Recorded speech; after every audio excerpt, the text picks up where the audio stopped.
जय हिंद दोस्तों, पॉलिटी की इस क्लास में हम देखेंगे शासन के प्रकार और राज्य के लिए क्या क्या अनिवार्य तथ्य है। तो सबसे पहले हम समझते हैं कि आप एक चीज़ में बहुत कंफ्यूज हो जाइएगा। जब भी संविधान कहेगा कि राज्य के लिए अनिवार्य तत्व है, तो आप यहाँ ये मत समझिएगा कि राज्य मतलब स्टेट। संविधान राज्य बोलता है मतलब देश की बात कर रहा है कि एक देश के लिए किन किन चीज़ों की ज़रूरत होती है, कितनी चीज़ें रहेंगी तो आप उसको देश कहिएगा। तो 4 चीज़ों की ज़रूरत है। सबसे पहले उसका एरिया, क्षेत्रफल होना चाहिए, जैसे भारत का क्षेत्रफल है।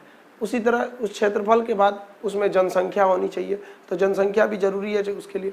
अब उसकी संप्रभुता होनी चाहिए, सोवर्निटी। ये सबसे बड़ा चीज होती है। संप्रभुता या सोवर्निटी क्या होती है? संप्रभुता का मतलब क्या होता है? जब कोई देश अपने आंतरिक और बाह्य दोनों ही डिसीजन को बिना किसी के दबाव, बिना किसी के प्रेशर में आकर ले लेता है, तो उसे हम कहते हैं उस देश के पास संप्रभुता है। और अगर नहीं ले सकता है तो उसके पास संप्रभुता नहीं है। जैसे मोदी जी हमारे देश के अंदर नोट बदलना था, किसी से परमिशन नहीं लिए, उनके पास आंतरिक संप्रभुता थी। बाहर में सर्जिकल स्ट्राइक किए, एयर स्ट्राइक किए, विदेश में बहुत से समिट में भाग लेते हैं, समझौते करते, बिना किसी से पूछे। कोई उन पर दबाव नहीं बना सकता है। इसका मतलब ये है कि हाँ, हमारे पास संप्रभुता है। भारत की संप्रभुता, अभी क्वेश्चन आएगा कि भारत की संप्रभुता किसके पास है? तो भारत की संप्रभुता संसद के पास होती है।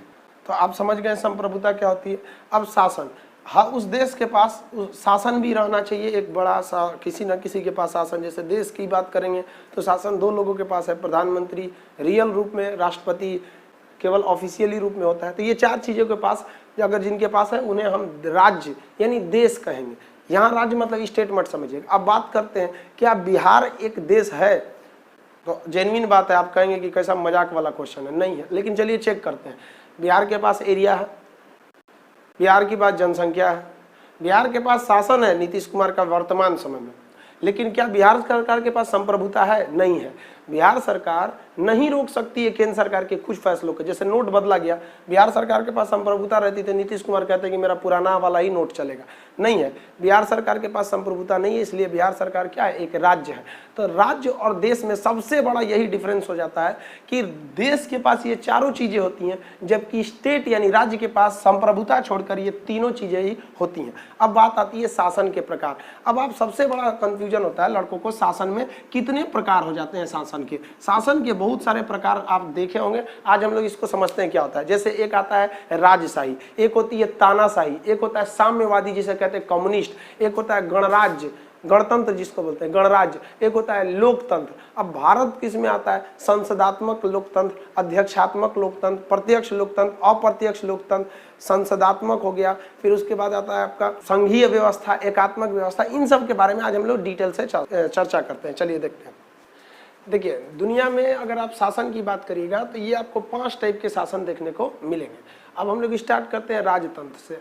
इसमें आपको थोड़ा बहुत पहले से नॉलेज होगा। राजतंत्र में एक राजा का शासन चलता है, राजा या रानी का शासन चलेगा। अगर आप इसको देखना चाहिए एग्जाम्पल के तौर पे, तो अरब देश जितने होते हैं, ज़्यादातर अरब देश में आज भी राजा का ही शासन है, राजा वहाँ शासन करता है। अगर आप ब्रिटेन की बात करेंगे, यूनाइटेड किंगडम की, तो वहाँ पर भी रानी का शासन है, लेकिन वो नाम मात्र के लिए वहाँ पे राजतंत्र है।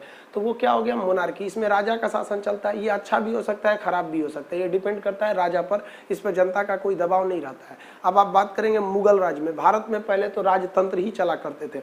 अब आते हैं हम लोग तानाशाही पर। तानाशाही को इंग्लिश में कहते हैं डिक्टेटरशिप। ये क्या होता है? जब कभी देश का सेनापति या ऐसा व्यक्ति जिसके हाथ में सेना रहती है, वो राजा को हटाकर खुद कब्जा कर लेता है, तो उसे हम कहते हैं तानाशाही। तानाशाही सीधे नहीं आती है, तख्ता पलट के बाद तानाशाही आती है। जैसे हमारा पड़ोसी मुल्क पाकिस्तान को देखेंगे, वहाँ पर 1998-99 के दौर में नवाज शरीफ की शासन थी। नवाज शरीफ शासन थी और सेना प्रमुख उस समय वहाँ के थे जनरल परवेज मुशर्रफ। उन्होंने क्या किया? सरकार को हटा दिया। जब सरकार को हटा दिया जाता है जबरदस्ती, तो उसे कहते हैं तख्ता पलट।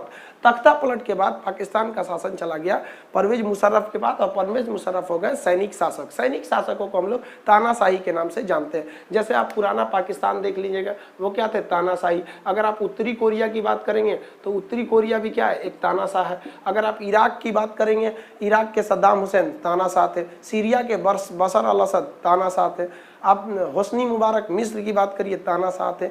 आप लीबिया के देख लीजिए, मुअम्मर गद्दाफी वो तानाशाह थे। तो अरब प्रायद्वीप में या अरब और अफ्रीका के देश में तानाशाहियत बहुत ज़्यादा बढ़ गई थी, और इसी तानाशाहियत का अत्याचार का नतीजा हो गया 2011 में। 2011 में तानाशाह के इशारों पर फौजी बहुत ज़्यादा टॉर्चर करते थे, तो ट्यूनीशिया का एक फल विक्रेता अपने शरीर पर पेट्रोल छिड़क के आग लगा दिया, जिस वजह से वहाँ की जनता पूरी खिलाफ हो गई और उन्होंने क्रांति कर दिया इस तानाशाह के खिलाफ। तानाशाह के इस खिलाफ क्रांति को अरब स्प्रिंग कहते हैं। क्वेश्चन भी कई बार पूछ चुके हैं। अरब क्रांति यानी अरब स्प्रिंग, अरब का बसंत कहाँ से चालू हुआ था? ट्यूनीशिया से।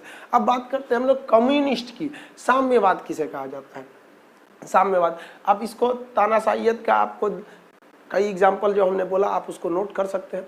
साम्यवाद किसे कहते हैं? ये क्या होता है साम्यवाद? जब कभी भी किसी देश का शासन कुछ खास लोगों के समूह द्वारा हो, यानी किसी एक पार्टी द्वारा, यानी लोगों के समूह द्वारा, कुछ लोगों के समूह के द्वारा होने लगता है, तो उसे हम लोग साम्यवादी कहते हैं। इसमें एक ही पार्टी होती है, सिंगल पार्टी। जैसे आप चाइना की बात करेंगे तो चाइना में एक सिंगल पार्टी है जिसका नाम है कम्युनिस्ट पार्टी ऑफ चाइना। तो इसमें एक ही पार्टी द्वारा शासन होता है। ये थोड़ा बहुत ही रूड माना जाता है, यहाँ पे जनता की ज़्यादा बातें नहीं सुनी जाती हैं। जैसे आप चाइना देखिए, चाइना की जो संसद ने जो बना दिया वही रूल हो गया, सबके लिए वही हो गया यहाँ पे। तो ये हो गया कम्युनिस्ट, चाइना कम्युनिस्ट है। इससे पहले रशिया, जो रशिया का उस समय पुराना नाम हुआ करता था USSR, जो अभी हो गया है रशिया।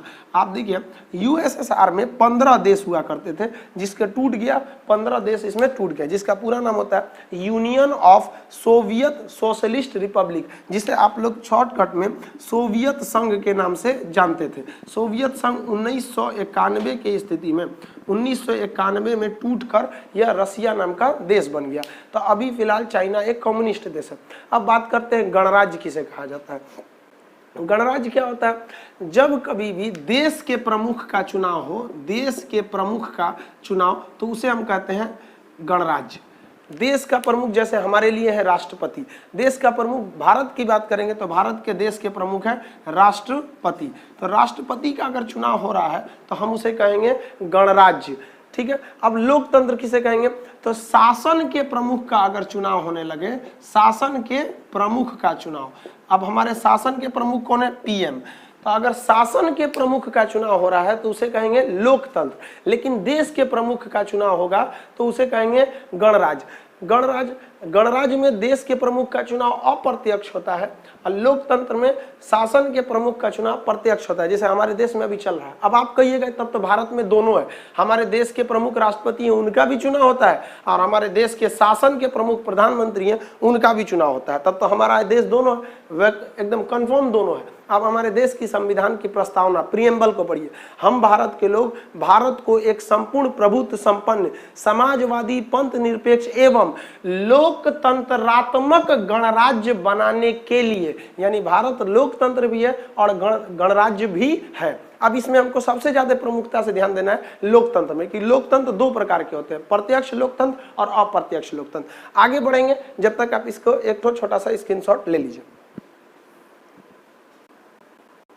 देखिए अभी हम लोग मेन फोकस करेंगे लोकतंत्र पर। लोकतंत्र किसे कहा जाता है? आप लोग बहुत पढ़ा बचपन में पढ़े होंगे अब्राहम लिंकन के लोकतंत्र का सिद्धांत, government of the people, by the people and for the people. जनता की सरकार, जनता के द्वारा, जनता के लिए, उसी को कहते हैं लोकतंत्र। इसमें जनता का शासन होता है, जनता सीधे चुनाव करती है। अब ये दो तरह का होता है, एक होता है प्रत्यक्ष लोकतंत्र डायरेक्ट डेमोक्रेसी, और एक होता है अप्रत्यक्ष लोकतंत्र इनडायरेक्ट डेमोक्रेसी। क्या होता है समझिए।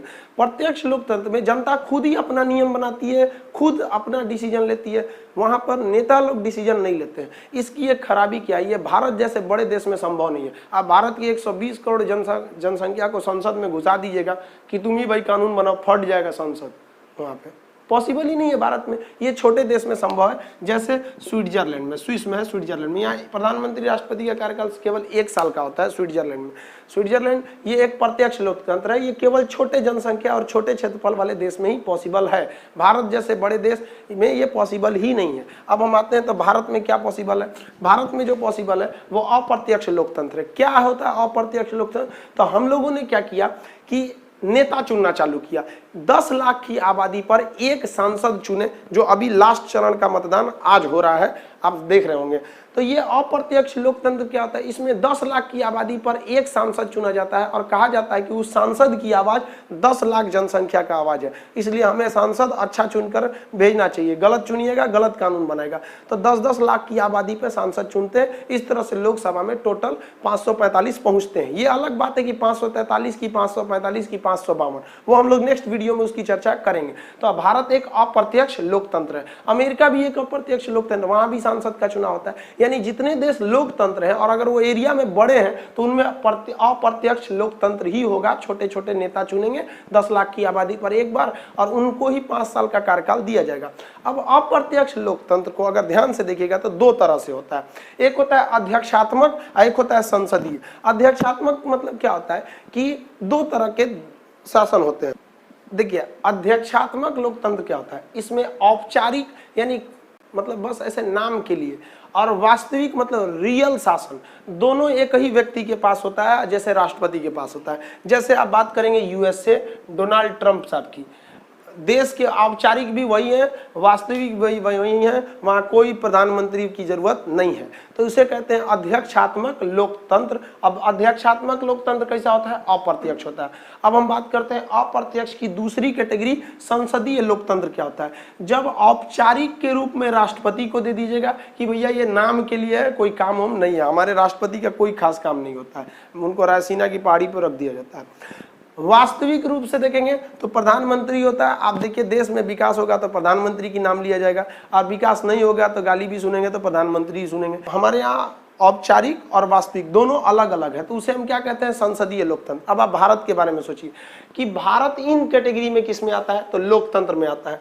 अब लोकतंत्र की दो कैटेगरी, प्रत्यक्ष और अप्रत्यक्ष, तो किस में आएगा, अप्रत्यक्ष में। अप्रत्यक्ष में संसदात्मक या अध्यक्षात्मक या संसदात्मक। अब समझिए ध्यान से, संसदात्मक लोकतंत्र हम लोग ब्रिटेन से लाए हैं, और बड़ा दिलचस्प बात यह है कि ब्रिटेन एक साथ राजतंत्र भी है और उसी साथ वह लोकतंत्र में भी है। कैसे, तो ब्रिटेन ने लोकतंत्र की अप्रत्यक्ष प्रणाली को अपनाया, क्योंकि ब्रिटेन जनसंख्या क्षेत्रफल दोनों में बड़ा है। अब उसने अप्रत्यक्ष को अपनाया। अप्रत्यक्ष में उसने क्या किया कि अध्यक्षात्मक नहीं अपनाया, उसने संसदात्मक अपना लिया। अब उसको एक नाम के लिए एक तो पुतला की तरह रखना पड़ेगा, औपचारिक के रूप में जैसे हम लोगों ने राष्ट्रपति को रखा है, और वास्तविक रूप में चुनाव कर देते हैं, प्रधानमंत्री को रख दिया। उसने दिमाग लगाया कि वास्तविक शक्ति प्रधानमंत्री को दिया, प्रधानमंत्री का चुनाव करा देता है, और औपचारिक शक्ति उसने क्या कर दिया, अपनी महारानी को दे दिया, यानी आप रहिए औपचारिक के रूप में। तो इंग्लैंड ने बड़ा सुंदरता से लोकतंत्र के अंदर ही एक राजतंत्र का गठन कर दिया है, और उनकी महारानी औपचारिक प्रमुख होती हैं जो कुछ भी नहीं कर सकती। आपको एक बात जान के ताज्जुब होगा कि ऑस्ट्रेलिया की महारानी वही है जो ब्रिटेन की महारानी है। ये बीपीएससी में भी क्वेश्चन पूछ चुका है। आगे बढ़ते हैं अब हम लोग संसदीय लोकतंत्र में। अगला क्वेश्चन क्या कहेगा, संसदीय लोकतंत्र में कार्यपालिका किसके अधीन होती है। अब ये बड़ा अजीब सा क्वेश्चन आता है, कार्यपालिका क्या है, व्यवस्थापिका क्या है, ब्यूरोक्रेसी क्या है, लाल फीताशाही क्या होता है, इसको हम लोग समझेंगे। तब तक के लिए आप इसको एक छोटा सा स्क्रीनशॉट ले लीजिए। अब देखिए लोकतंत्र जिसके बारे में हम आपको पूरा डिटेल से बताएं, वो किसी 4 चीज पर ही चलता है। सबसे पहला चीज क्या होती है, विधायिका, इंग्लिश में कहते हैं लेजिस्लेटिव। इनका काम क्या होता है, ये देश के लिए कानून बनाते हैं और राज्य के लिए भी कानून बनाते हैं। देश के लिए कानून एमपी यानी सांसद लोग मिलकर बनाते हैं, राज्य के लिए कानून एमएलए यानी विधायक लोग मिलकर बनाते हैं। उनका काम खत्म, बस कानून बना देना है। जैसे जीएसटी एक कानून है, भूमि अधिग्रहण बिल क्या है। अब जैसे जीएसटी बहुत लोग को समझ में नहीं आता है। हमसे पूछिए, अगर हम कहें तो हिंदुस्तान में 2 चीज किसी को समझ में नहीं आता है आज तक, अपनी पत्नी का दिमाग और जीएसटी। ये जल्दी समझ में नहीं आता है किसी को। इस पे हम एक वीडियो लाएंगे दोनों पे समझाने के लिए। आगे देखते हैं कार्यपालिका क्या होती है। अब समझ में आ गया आप लोग को, विधायिका समझ में आ गया। इनका काम क्या है, कानून बना देना, लागू करना काम नहीं है। इनका कानून बन गया, काम खत्म हो गया। अब अगला समझते हैं कार्यपालिका या व्यवस्थापिका क्या होती है। इनका काम क्या है कि विधायिका द्वारा बनाए गए कानून को जनता तक लागू कराना, वो काम होता है आपका कार्यपालिका यानी व्यवस्थापिका का, एग्जीक्यूटिव का। इसमें मंत्री आते हैं लोग, मंत्री खुद कहाँ कहाँ जा सकते हैं, इसलिए वो अधिकारियों को नियुक्त कर देते हैं। अधिकारी के नीचे छोटे अधिकारी पदाधिकारी हो जाते हैं, फिर उनके नीचे छोटे ऑफिसर सब हो जाते हैं, जैसे DM, SP, commissioner, income tax officer. ये सब किस में आ जाते हैं, एग्जीक्यूटिव यानी कार्यपालिका का। दोनों का काम अलग अलग है। अब बात आती है न्यायपालिका का काम क्या होता है। अगर विधायिका द्वारा बनाए गए कानून को कार्यपालिका लागू करा रही है और कोई उसको नहीं मान रहा है, जैसे विधायिका ने जीएसटी नियम पारित कर दिया और यहाँ अधिकारी, इनकम टैक्स के अधिकारी और मंत्री मिलकर जीएसटी को लागू कराना चाहते हैं, कोई नहीं मान रहा है जीएसटी, तो फिर उसको सजा देने का काम न्यायपालिका यानी जुडिशरी का होता है। इसके अंतर्गत कोर्ट आते हैं लोग यहाँ पे। तो ये 3 स्तंभ हो गए। सबसे प्रमुख स्तंभ होता है पत्रकारिता यानी मीडिया।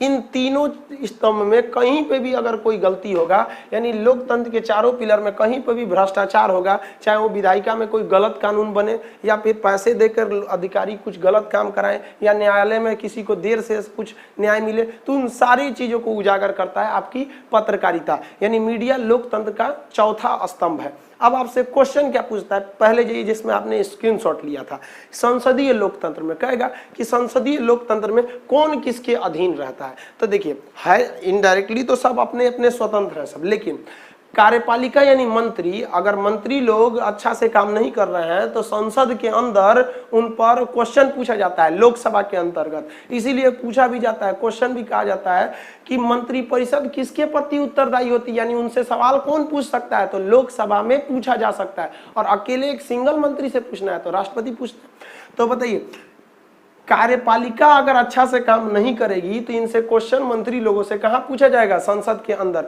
इसका मतलब यही हुआ कि संसदीय लोकतंत्र में कार्यपालिका विधायिका के अधीन होती है।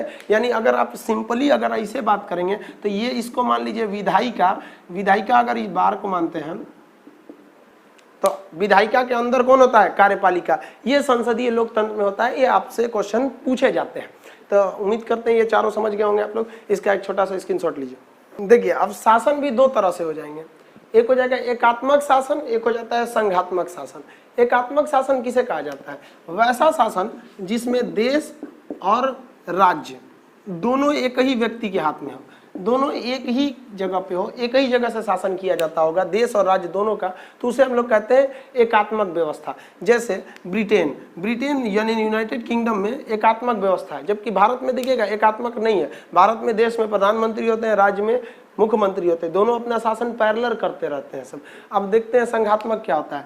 देखिए जब देश का शासन अलग व्यक्ति करे और राज्य का शासन अलग व्यक्ति के द्वारा हो तो उसे हम लोग क्या कहते हैं, संघात्मक। भारत एक संघात्मक देश है, इसमें देश अलग व्यक्ति प्रधानमंत्री द्वारा और राज्य मुख्यमंत्री द्वारा होता है। लेकिन अगर आप संविधान को गहराई से देखिएगा तो ना हम पूरी तरह संघात्मक है, ना पूरी तरह एकात्मक है, ना पूरी तरह संघात्मक है।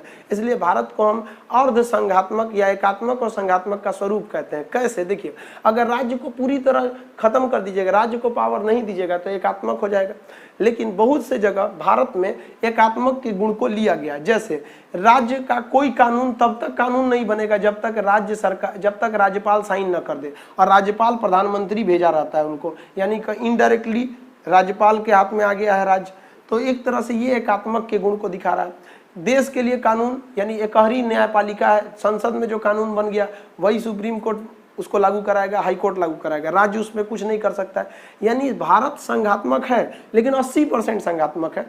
एकात्मक के बहुत से गुण को ले लिया गया है, अर्थात राज्यों के शक्ति को कम कर दिया गया। अगर आप आपातकाल की बात करेंगे तो आपातकाल में देश संघात्मक न होकर एकात्मक हो जाता है, राज्य की सारी शक्तियां छीन ली जाती हैं। अब बात करेंगे तो भारत एकात्मक या संघात्मक, तो हमारा भारत दोनों का मिश्रण है। ऐसा क्यों, तो संविधान निर्माताएं जब संविधान को बना रहे थे तो संविधान बनाते समय उन्होंने एकात्मक और संघात्मक को नहीं ध्यान रखा, देश हित को ध्यान रखा। जहां देश के लिए संघात्मक जरूरी था उन्होंने संघात्मक को लिया, जहां देश के लिए एकात्मक जरूरी था उन्होंने एकात्मक को लिया, न कि वो संघात्मक और एकात्मक को करते रहे। और वाकई उन लोगों ने देश के संविधान को सबसे जबरदस्त संविधान बना दिया। आज के इस वीडियो में हम लोग इतना ही देखते हैं, मिलते हैं हम लोग नेक्स्ट वीडियो के साथ, तब तक के लिए जय हिंद।